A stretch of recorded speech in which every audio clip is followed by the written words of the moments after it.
ছেলের লেখাপড়া ভালো করতে চায়, কাম বাগানে কাম হইতে আছে।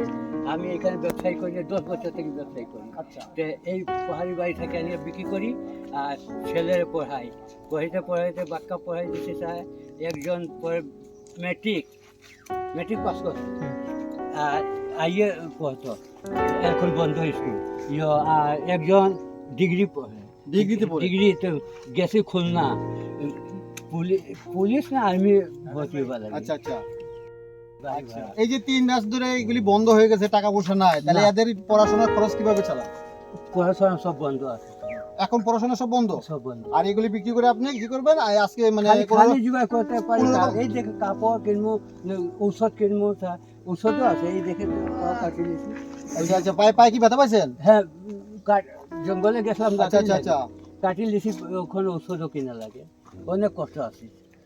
ছেলে গেছে, কইছে বাবা দিও না, আর তুমি যাও এটা ব্যবসা করো, চাউলে জোগাড় করো। আসলে বাংলাদেশে এখন অপ্রত্যন্ত অঞ্চলে এমন অনেক লোক আছে যারা আসলে মানে দরিদ্র থেকে হত দরিদ্র। আজকে সরকার পতন হওয়ার পর থেকে সকল কাজকর্ম বন্ধ। ওনারা মাত্র 100, আপনি কত টাকা পাইতেন? 170 টাকা।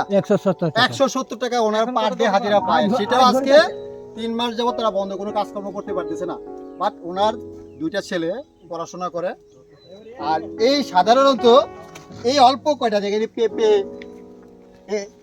জলপাই, কামরাঙ্গা বিক্রি করে সে অন্ন উপার্জন করার ব্যবস্থা করতেছে।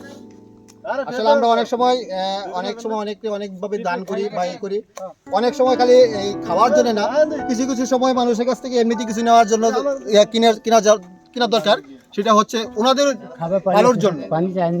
ঠিক আছে, ধন্যবাদ চাচা।